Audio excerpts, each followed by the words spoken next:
Coba deh pikirin, gimana caranya barang yang Anda pesan dari luar negeri bisa sampai di depan rumah cuma dalam hitungan hari? Ini bukan sulap loh, tapi hasil kerja sebuah sistem global yang, wah, luar biasa kompleks. Oke, selamat datang. Kali ini kita akan bongkar tuntas jaringan tak terlihat di balik semua barang yang kita beli. Nah, ini dia perjalanan kita hari ini. Kita bakal telusuri apa yang terjadi dari momen Anda klik beli sampai paketnya tiba.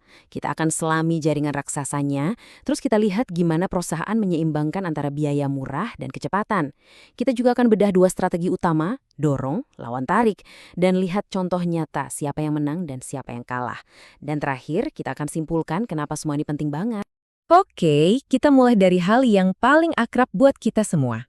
Yap, satu klik beli dari Anda itu sebenarnya seperti menyalakan sumbu untuk sebuah lari estafet tingkat dunia yang rumitnya buangan main. Setiap langkahnya itu adalah proses serah terima yang presisi loh, dari pabrik ke kapal, dari pesawat ke gudang, dari kurir ke tangan Anda. Semua bergerak serempak. Jadi, apa sih sebenarnya jaringan tak terlihat yang tiba-tiba bergerak begitu Anda pesan barang? Gampangnya gini, bayangin ini kayak seorang konduktor orkestra.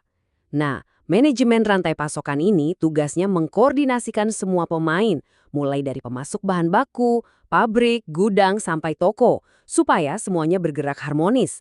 Tujuannya cuma satu, mengantarkan barang yang tepat ke tempat yang tepat di waktu yang tepat dengan biaya seefisien mungkin. Oke, coba kita bedah alurnya ya. Semua itu berawal dari pemasok yang nyediain bahan mentah. Terus, bahan itu diolah sama produsen jadi produk jadi. Dari sana, produknya bisa aja disimpan dulu sama distributor, lalu dikirim ke pengecer atau toko, dan akhirnya sampai deh ke tangan Anda, si pelanggan. Setiap panah di sini tuh melambangkan aliran barang, uang, dan informasi yang jalan terus-menerus. Nah, disinilah letak tantangan terbesarnya. Setiap rantai pasokan itu harus memilih. Mereka dihadapkan pada dua pilihan yang sering kali bertolak belakang, mau jadi super efisien atau super responsif. Pikirkan ini seperti main jungkat-jungkit deh. Di satu sisi ada rantai pasokan yang efisien. Tujuannya adalah menekan biaya serendah mungkin, biasanya dengan memproduksi barang dalam jumlah masif. Contohnya kayak produsen barang kebutuhan pokok. Di sisi lain, ada yang responsif. Fokusnya adalah kecepatan dan fleksibilitas untuk merespons permintaan pasar yang berubah-ubah. Contohnya industri fashion. Nah, kuncinya adalah sebuah perusahaan itu susah banget untuk jadi yang terbaik di keduanya. Mereka harus memilih mau condong kemana. Dari pilihan antara efisiensi dan responsivitas tadi, lahirlah dua strategi inti dalam dunia rantai pasokan. Oke, yang pertama adalah strategi dorong atau push. Di sini perusahaan itu pada dasarnya menebak atau meramalkan berapa banyak produk yang bakal laku, terus mereka produksi deh sebanyak itu. Ini sifatnya spekulatif. Mirip kayak Anda masak buat pesta, berharap makanannya pas. Nah, lawannya adalah strategi tarik atau pull. Di sini perusahaan baru akan memproduksi barang setelah ada pesanan masuk dari pelanggan. Jadi sifatnya reaktif, persis kayak restoran yang baru masak pesanan Anda setelah Anda order. Nah, tabel ini nunjukin dengan jelas kapan harus pakai strategi yang mana. Coba lihat. Produk fungsional yang permintaannya stabil dan mudah ditebak, kayak sup kalengan, itu cocok banget pakai strategi dorong yang efisien. Sebaliknya, produk inovatif kayak fashion, yang trennya ganti-ganti terus dan permintaannya susah ditebak, ya harus pakai strategi tarik yang responsif. Kalau enggak, wah bisa-bisa numpuk barang gak laku di gudang. Kalau kita bicara soal strategi tarik, juaranya itu Zara. Mereka ini masternya. Gimana caranya? Mereka produksi dalam jumlah kecil tapi sering banget. Mereka lihat tren mana yang laku keras di toko, terus langsung produksi lebih banyak lagi model yang itu. Artinya apa? Mereka nggak perlu tebak-tebakan. Hasilnya, hampir semua barang mereka ludes terjual dengan harga normal. Sementara kompetitornya sibuk obral diskon besar-besaran buat habisin stok lama. Oke, sekarang kita lihat dampaknya di dunia nyata. Karena pilihan strategi ini, ada yang jadi raksasa, ada juga yang tumbang. Mungkin Anda masih ingat masa-masa keemasan Dell, mereka itu merevolusi industri komputer dengan model tarik yang murni. Anda pesan komputer dengan spek yang Anda mau, baru deh mereka rakit.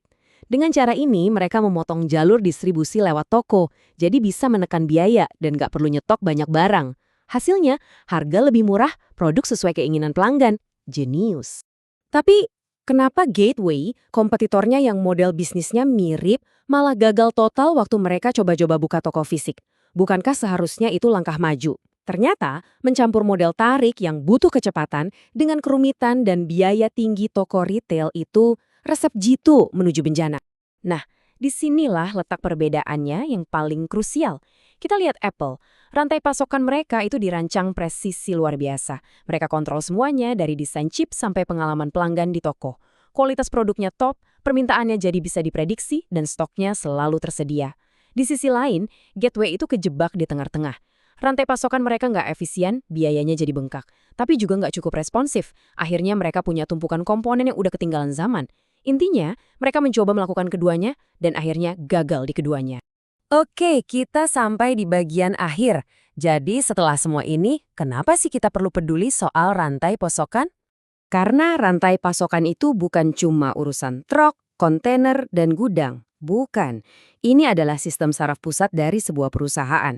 Keputusan yang mereka ambil, mau efisien atau mau responsif, mau pakai strategi dorong atau tarik, itulah yang pada akhirnya menentukan nasib mereka. Apakah mereka akan jadi legenda seperti Apple, atau cuma jadi cerita pengantar tidur seperti Gateway? Jadi, lain kali Anda terima paket atau membeli sesuatu, coba deh berhenti sejenak dan pikirkan. Pikirkan tentang perjalanan luar biasa di baliknya. Jaringan global yang bekerja tanpa henti, dan serangkaian keputusan strategis bernilai miliaran dolar. Semua itu terjadi hanya untuk mewujudkan satu klik dari Anda. Setiap produk memang punya cerita. Pertanyaannya sekarang adalah, setelah Anda tahu bahasanya, cerita apa yang akan Anda lihat di baliknya?